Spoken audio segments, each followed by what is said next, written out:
प्रणाम, नमस्कार। बहुत स्वागत है आपका उस कार्यक्रम में जिसका नाम है हे प्रभु आनंददाता, और उसके एक और नए एपिसोड में आपका स्वागत है। इन दिनों समाचार माध्यमों में हम कई ऐसी घटनाएं देखते हैं जिनको पुरुष और स्त्री से जुड़ी हुई, और उनको लेकर बहस छिड़ जाती है।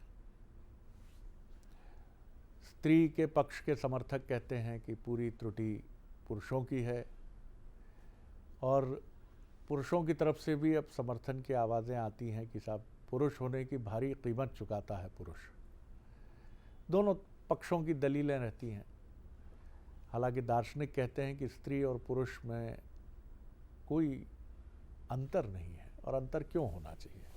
हाँ, सामाजिक रूढ़ियों के चलते ये ज़रूर हुआ कि आर्थिक अभाव, अज्ञानता के चलते स्त्रियों की पढ़ाई वैसी नहीं हो पाई जैसी पुरुषों की होती है, और ये मान लिया गया आरंभ से ही कि उनका काम एक समझदार गृहिणी की तरह घर चलाना है। लेकिन कई बार ये स्थिति जटिलता तब बनती है जब स्त्री पक्ष का विमर्श इतना भारी हो जाता है कि पल्लड़ा एक तरफ झूलने लगता है। मुझे याद है कि रायसेन का एक मसला जो समाचार माध्यमों में 10-15 वर्ष पहले बहुत चर्चित था, जिसमें जज साहब ने ये टिप्पणी की थी कि ये तलाक का जो मामला मेरे सामने आया है, ये लड़की के माता पिता की वजह से ये स्थिति बनी है। क्योंकि लड़की की माताजी ने कोर्ट में ये कहा था, बतौर गवाह उपस्थित होकर, कि हमने शादी के समय वॉशिंग मशीन दी थी, लेकिन ये फिर भी मेरी मोड़ी से हाथ से कपड़े धुलवाते हैं। अब ये विषय इतना तूल पकड़ गया दोनों ख़ानदानों में कि युद्ध शुरू हो गया, और युद्ध की चरम परिणति एक दूसरे से अलगाव की तरफ बढ़ना था, और मामला कोर्ट में पहुंच गया। तो ये जो तमाम विषय हैं, ये विषय बहुत चौंकाते हैं, लेकिन इसके बीच सच्चाई क्या है। दोनों के अपने दायित्व हैं, दोनों के अपने कर्तव्य हैं, दोनों के अपने धर्म हैं, और इनका असंतुलन ही दोनों पक्षों के बीच में विवाद का कारण बनता है। तो आज हम अपने विद्वान वक्ता से शास्त्रोक्त सनातन दर्शन में, सनातन धर्म में स्त्री और पुरुष की भूमिका किस तरह से रेखांकित है, और किस तरह से ये सलाह दी गई है कि आप दोनों एक दूसरे के पर्याय बनकर 7 जन्मों तक का ये साथ निभाएं, इसको समझेंगे। तो चलिए सीधे रुख करते हैं भगवद गीता के अध्येता, मानस मर्मज्ञ प्रोफेसर डॉक्टर सुरेंद्र बिहारी गोस्वामी जी के तरफ। प्रणाम कर रहा हूँ डॉक्टर साहब जी।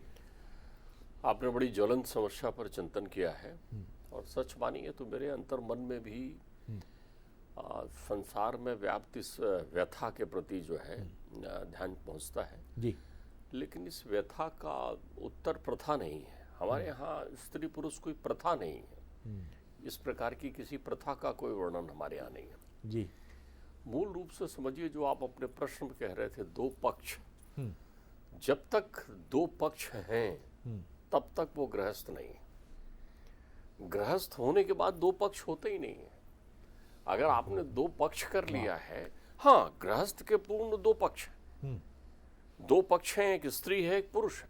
दोनों की अपनी मर्यादाएं, दोनों के रहने की स्वतंत्रता है, दोनों के रहने के ढंग है, दोनों की शिक्षा दीक्षा अपने स्वरूप और संस्कार के अनुसार हैं, कुल परंपराओं के अनुसार हैं। लेकिन ये पक्ष की अंतिम आहुति होती है जब वो विवाह का निमंत्रण, आज के समय में आपने देखा होगा ना, वर पक्ष और वधु पक्ष, ये पक्ष होते हैं। पक्ष दोनों पक्षों के बीच आपने निमंत्रण कार्ड में देखा होगा, एक ऐसा हाथ का चिन्ह होता है या परिणय होता है। अब वो प्रक्रियाएं पूर्ण हो जाती, तो 2 पक्ष रहा ही नहीं ना। ये सारा युद्ध मैं का है, हम बन नहीं पाते हैं। अगर हम मैं से हम बन गए तो पक्ष खत्म हो गया। दूसरा शब्द एक चलित है जिसको लोग हेयता के साथ देखते हैं, क्योंकि उनको संधि विच्छेद करना नहीं आता। आपने एक शब्द का गृहिणी, अब किसी से कह दो गृहिणी है तो उनको समझ में आता है वो चूल्हा चौका करने वाली घर में एक महिला है जिसको गृहिणी कहते हैं। ऐसा तो है नहीं जी। ग्रहे अग्रगरणी ते गृहिणी, जो घर की स्वामिनी है, जो घर में अग्र भाव से विद्यमान रहती है, वो गृहिणी है। उसका स्वामित्व होता है, उसका घर होता है, उसका घर होता है, उससे घर कहलाता है। अगर एक घर में गृहिणी नहीं है तो वो घर नहीं है, फिर वो एक मकान की तरह, एक सराय की तरह है। एक टिकने वाले एक कमरे की तरह है। वो हॉस्टल छात्रावास में रहने वाले बच्चों का घर है। वो फिर गृहिणी तो तब होता है जब मतलब वहां पर हमारे यहाँ इसीलिए गृहिणी का एक दूसरा नाम लिया गया जो बहुत शाब्दिक, संस्कारी और वैदिक नाम है, उसे गृह लक्ष्मी कहते हैं। तो आपका समग्र जीवन लक्ष्मी के लिए है, वो ही वहां विद्यमान है, तो गृह लक्ष्मी। और इसकी प्रतिपूर्ति करने के लिए हमारे यहाँ बड़े विशुद्ध रूप से कहा गया, जगत में सबसे बड़ी है मां। मातृभव पितृभव, देवता तो हैं लेकिन विभाजन है, मातृभव पितृभव। दूसरा, जो लोग अध्यात्म और सनातन संस्कृति में लगे हैं उनको ध्यान होना चाहिए कि लक्ष्मी नारायण है, लक्ष्मी नारायण है, सीताराम है, सीताराम है, पार्वती शिव है। ध्यान रखिएगा, शक्ति के साथ शिव है। तो ये इसलिए अभ्यास कराया गया। हम तो लोग, मैं तो ये शरीर तो पूर्वज ब्रज के हैं, तो हमारे यहाँ तो राधे राधे ही है। हम लोग तो सेठानी की ही पूजा करते हैं, सेठ जी प्रसन्न हो जाते हैं। तो सेठानी जो है वो गृहिणी है, जो गृह लक्ष्मी है वो। तो यहाँ लेकिन मैं नहीं है। अब होता यह है कि यहाँ दो पक्ष एक घर में रहते हैं, तो वहां पक्षों के बीच में फिर पक्ष और विपक्ष बन जाता है कुछ दिनों के बाद। तो जब पूर्णतया समाहित हो जाए तो एक पक्ष कहलाता है। जब दो एक हो जाते हैं तो उसे सत कहते हैं। आप एक बात समझ लीजिए, सत वहां सत की स्थापना हो गई, वही सत है।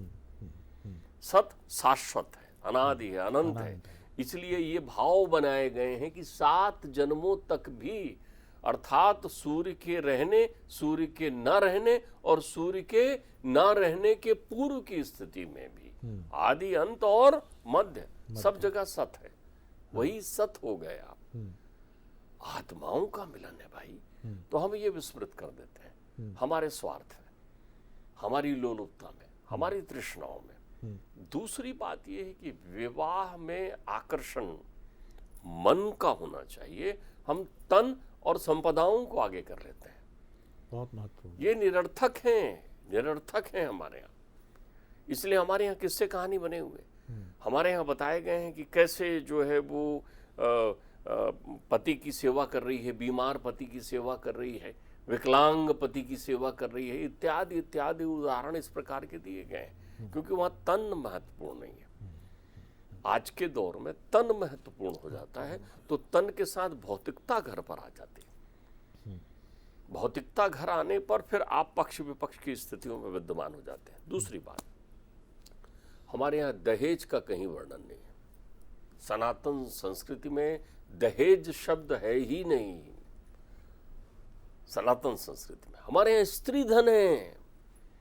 ये आप क्या विभाजन करेंगे आज के समय में कि एक पिता की यदि 2 संतानें हैं, एक पुत्र है एक पुत्री है, तो फिर वो पुत्री अपने घर चली जाएगी तो सब कुछ पुत्र का होगा? बिल्कुल ऐसा नहीं है।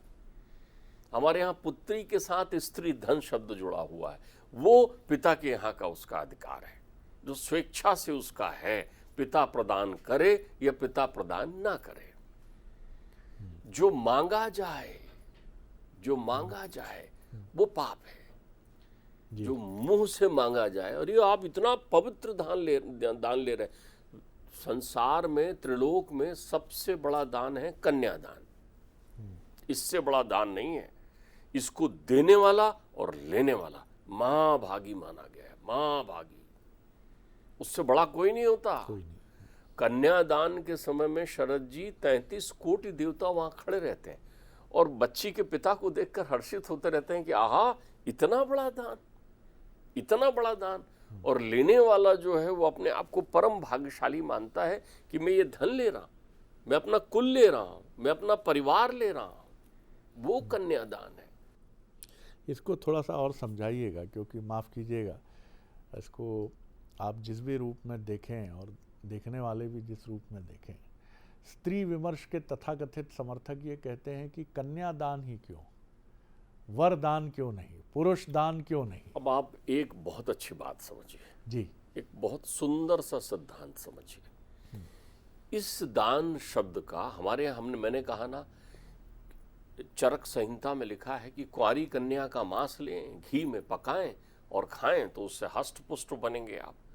तो हमने तुरंत सोच लिया ये क्या चरक संहिता है। अब कुआरी कन्या मांसस्ते घृतन तेल चराचरम उसमें लिखा हुआ है, उस प्रक्रिया में वो बनाए वो जो है वो आपका जो वो पाक बनता है, जिसे आप सफ़ेद कुमड़ा कहते हैं, सफ़ेद कद्दू, उसका जो पाक बनता है, अरे आगरे का पेठा जैसा बनाते हैं आप, उसे संस्कृत में कुआरी कन्या कहा गया है। तो आपको गो हो गया तो गो यानी यू लगा दिया, वो तुम के लिए भी और आपके लिए भी, आपके लिए तब वहां भेद नहीं है कि तुम क्यों कहा, आप क्यों कहा। इस दान को आपने उस भौतिक दान से जोड़ लिया ना, इसमें आपकी मिथ्या व्यवस्थाएं हैं।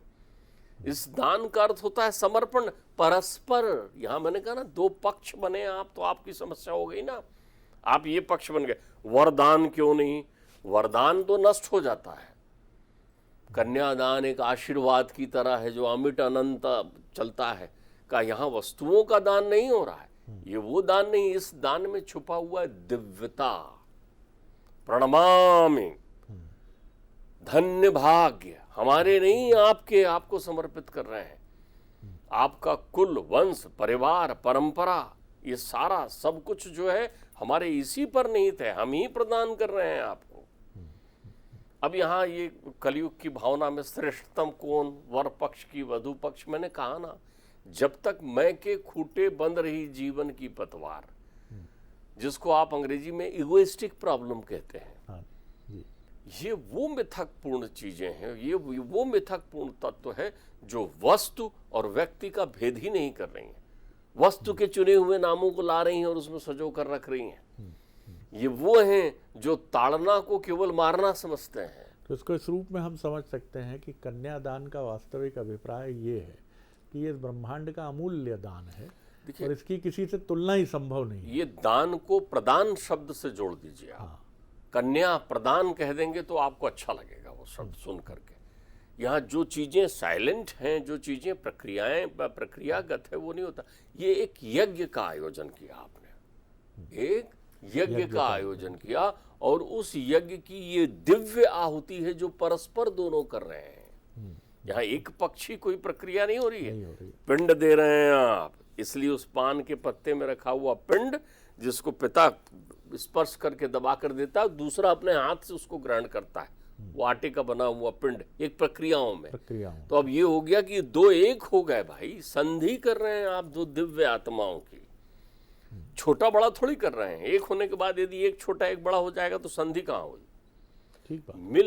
मिल रहे हैं बिल्कुल परस्पर रूप से, समाहित हो रहे हैं एक दूसरे में। इसलिए इसमें दो लोगों के लिए शब्द बने, समधि, समधि। आप उन शब्दों पर गौर नहीं कर रहे हैं जो रिश्तों में बन रहे हैं। समधि, सम हो गए, धी बुद्धि से, धी यानी बुद्धि। जैसा मैं वैसा आप, जैसा मेरी सोच वैसी आपकी सोच, क्या बात। जैसा आपका अंतर्मन वैसा मेरा मन। समधि, समधि, ये हो गया ना, समधि शब्द का उपयोग किया आपने। तो फिर वो चलित लोकाचार और प्रक्रियाएं अपनी जगह आ गई। अब आप देखिए इन प्रक्रियाओं में होने से प्रतीकात्मक देखिए ना आप क्या, ये प्रतीकात्मक जितनी भी तथ्य बने हैं सत्य से जुड़े हुए, इस सत्य से शब्द बना सती, ये पुरातन शब्द है जिसको हमने, शिव जी की पत्नी का नाम सती था तो उससे जोड़ दिया, सत से नाम बना सती, तो उन्होंने जो कुछ भी किया उसको सती से जोड़ दिया आपने। सत है ये सत्य, स्त्री में सतत्व होता है जिसको सतित्व शब्द के लिए परिभाषा कर, सत्य की शक्ति, सतित्व, सत्य की शक्ति, सत्य की शक्ति। यहाँ लंपट नहीं है कोई, यहाँ कपटी नहीं है कोई, यहाँ कुटिल नहीं है कोई, यहाँ छुपाव नहीं है कोई, यहाँ केवल समर्पण और समर्पण है। मुझे तो ध्यान आता है जगदीश चंद्र श्रीवास्तव जी हो गए, पुराने समय के कवि हो गए, हमने उनकी कविताएं पढ़ते थे उस समय में। उन्होंने एक कविता लिखी थी बिंदिया, उनकी कविता का शीर्षक था बिंदिया। बड़ी सुंदर कविता लिखी थी वो। उस कविता की पहली पंक्ति ही थी कि ये बिंदिया निज सत से, बिंदिया में इतनी शक्ति होती, निज सत से सूर्य को मार्ग भुला सकती है, रवि को मार्ग भुला सकती है, बिंदिया निज सत से चाहे तो रवि को मार्ग भुला सकती है। अब मैं ठिठका उस पर, रवि को मार्ग भुला सकती। उन्होंने जितने भी पुरातन प्रक्रियाएं थे उनको समाहित किया। फिर वो अगली पंक्ति में लिखते हैं, यम पास बंधे पिय के बिंदिया प्राण बचा सकती है। बिंदिया प्राण बचा सकती सावित्री है। सत्यवान। उसमें अलग अलग उद्धरण हो गए। तो उसमें जो 4 पंक्तियां हैं उसमें 4 उद्धरण उन्होंने उसमें समाहित किए हैं। उसमें राजा भोज के समय का एक बड़ा सुंदरतम उदाहरण भी उनमें समाहित किया है, जो कालिदास ने अपनी रचना में वर्णन किया है। वो लिखते हैं कि बिंदिया चाहे तो निज सत से पावक को चंदन सरसी बना सकती है। पावक को चंदन सरसी बना सकती है। तो मैं उस पंक्ति को समझने के लिए मैंने कालिदास के प्रकरण के समय की घटनाओं को और उन राजा भोज के समय में पढ़ा। राजा भोज की एक बड़ी अच्छी आदत थी, वो रात्रि काल में विचरण करते हुए वेश बदलकर जगह जगह जाते थे। तो राजा भोज जब अपने राज्य के समय में विचरण कर रहे थे तो विचरण करते हुए उन्होंने एक घर में देखा, बड़ा सुंदरतम दृश्य देखा। वो ठिठक गए। देखा कि एक पत्नी ने अपनी गोद में अपने पति का सिर रखा हुआ है। बीमार पति है और शीश रख के पत्नी के गोद में वो सो गया, शयन कर रहा है। और पत्नी बड़े प्रेम से उसे निहार रही है। पत्नी उसे बड़े प्रेम से निहार रही है। औषधियां रखी हुई है और वहीं पास में चूल्हा जल रहा है। चूल्हा में कुछ सामग्रियां भी चढ़ी हुई है, कुछ बन रहा है और वहीं उसका छोटा शिशु खेल रहा है। पत्नी अपने पति को रखे हुए बड़े स्नेह से निहार रही है। अब थोड़ी देर में वो शिशु खेलता खेलता जो है वो देखते हैं वो चूल्हे के पास पहुंच गया। वो घबराए और पत्नी ने एक टक अपने पति को देख रही है और देखा कि बच्चा वहां पहुंच गया है। अब पत्नी उठे यदि जोर से तो पति जग जाएंगे। तो पत्नी ने जो है वो चूल्हे की तरफ देखा, केवल एक दृष्टि डाली। अब बच्चा वहां खेलते हुए चूल्हे के पास गया। चूल्हे की आग लौ भड़की हुई है। बच्चा वहां आग लौ में खेलता रहा और मुस्कुराता वो वापस आ गया। उनको ये आश्चर्य समझ में नहीं आया। वो लौट कर आ गए। जब वहां से लौटे तो दूसरे दिन उन्होंने अपने कवियों के बीच, अपने विद्वानों के बीच ये प्रकरण रखा कि हुतासनया चंदन पंकजम शांति शीतलम भवति। तो किस कारण से ऐसी प्रक्रियाएं वहां उत्पन्न हुई कि अग्नि चंदन की तरह शीतल हो गई। तो इस पंक्ति का उत्तर यही है कि बिंदिया चाहे तो निज सत से अपनी शक्ति से यदि वो बिंदिया चाहे, समर्पण की शक्ति उसके पास है तो वो पावक को चंदन सरसी बना सकती है। बोले वो कालिदास ने उसको देखा, त्रिकालदर्शी थे कालिदास जी। बोले वो उस भद्र महिला की अंतर्मन की वो शक्ति थी। आप ध्यान रखिए, अपने मांडूक उपनिषद में एक प्रक्रिया आती है।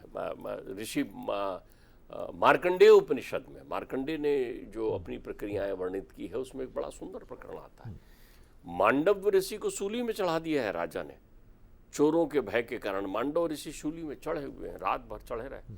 सवेरे परमात्मा ने जब उनको राजा को स्वप्न दिए तो छोड़ा है उनको। विदुर का प्रकरण जिससे बना हुआ है। तो मांडव ऋषि शूली में लटके हुए हैं और इधर कोढ़ से पीड़ित एक व्यक्ति कौशिक मुनि है, कौशिक नाम है उनका, और उनकी बड़ी जो पतिव्रता पत्नी है, सत्य से संपन्न जो है, तेजस्वी परम।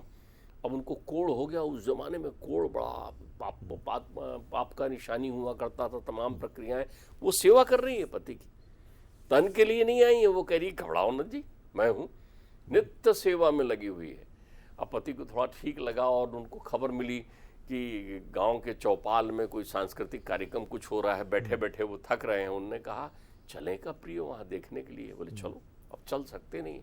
तो उसने अपने पति को अपने कंधे पर बैठाया और कंधे पर बैठाकर ले चली। अब चलते हुए रात के अंधेरे में उनका पैर उस सूली पर लग गया जो चौपाल में लगा हुआ था, जिस पर मांडूक ऋषि टंगे हुए थे, कांटे में बिधे हुए। तो सूली पर पैर लगा तो वो हिला। तो मांडूक ऋषि को बहुत वेदना हुई। उन्होंने कहा जिसने ये कृत्य किया है अंधेरे में, बोले वो सवेरे का सूर्य न देख पाए, सूर्योदय के साथ प्राण तज दे। उसने मुस्कुरा कर उस आवाज को सुना और अंतर मन से कहा, तो कल सवेरे होगा तब तो मेरे पति मरेंगे, कल सुबह ही नहीं होगी। बिंदिया चाहे तो निज सत से रवि को राह भुला सकती है। 10 दिन तक सूर्योदय नहीं हुआ। जब 10 दिन तक सूर्योदय नहीं हुआ तो चारों तरफ हाहाकार मच गया। सब लोग अनसुईया मैया के पास गए। अनसुईया मैया ने कहा वो सती का मान वहां भंग हुआ है, अपमान किया गया है। तो अनसुईया वहां पहुंची।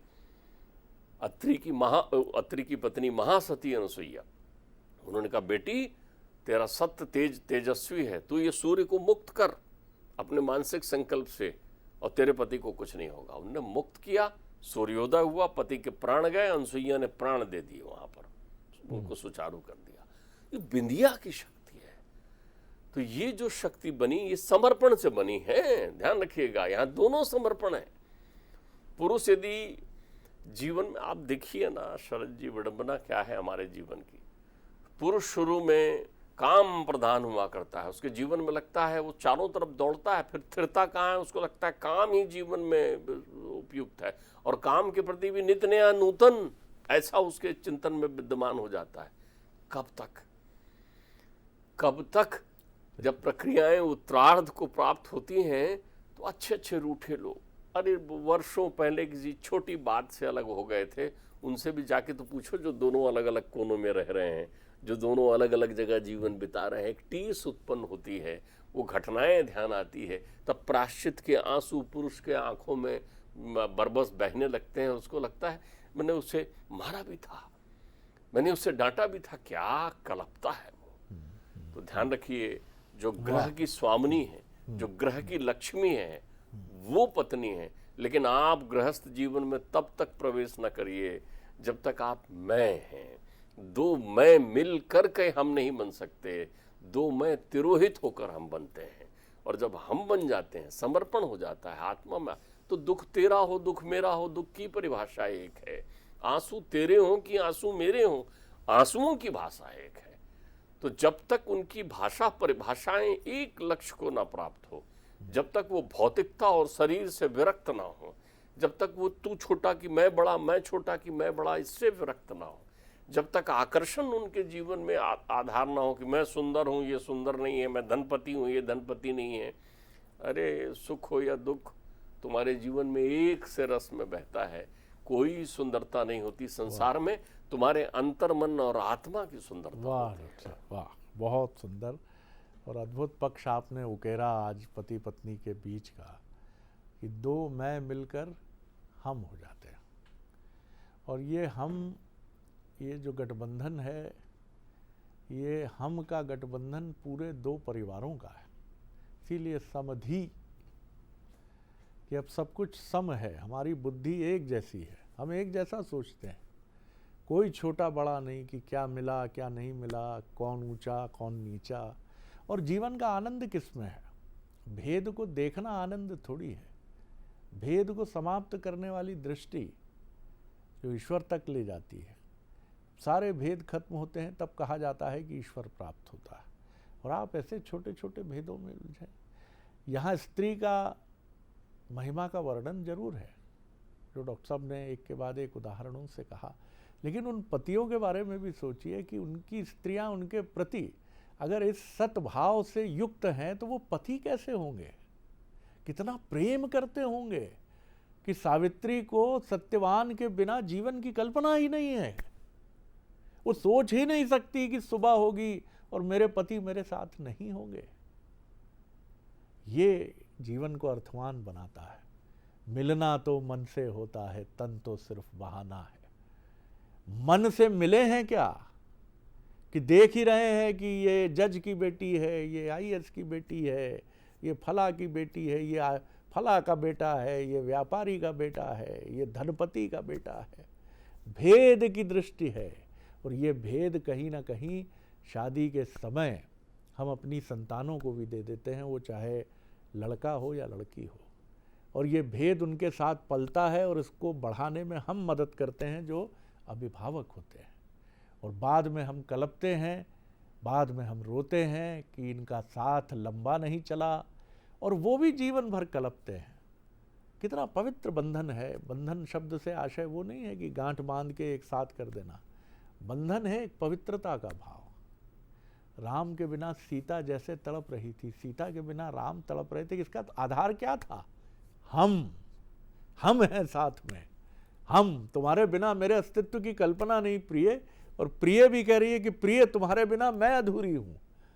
प्रेम के इस तत्व को क्या हमने कभी समझा है? इसकी विराटता को उलझ गए हैं छोटी छोटी चीज़ों से, और फिर एक दूसरे पर अभियोग लगाकर न्यायालय की दहलीज पर खड़े होते हैं, और जज भी कहता है कितना अरसा रहे जो एक दूसरे को समझ पाओगे। अभी तो 4 महीने ही हुए हैं, 6 महीने ही हुए हैं। 7 जन्मों का साथ 4 महीने में चरमरा गया। समझिए, समझिए, ठहरिए। न सिर्फ लड़का और लड़की, बल्कि अभिभावक भी और समाज भी। बड़ा आनंद आया डॉक्टर साहब, क्या बात है। आज आपके मौलिक चिंतन ने फिर एक बार हमको आपका कायल बना दिया कि क्या आप ऐसे विषय को कहाँ से कहाँ, किस किस व्याख्या के स्रोत से आप लेकर निकलते हैं। मैं आज बहुत सारी बातें मेरे मन में है। प्रणाम है आपको। अगले एपिसोड में एक और विषय लेकर उपस्थित होंगे। प्रणाम।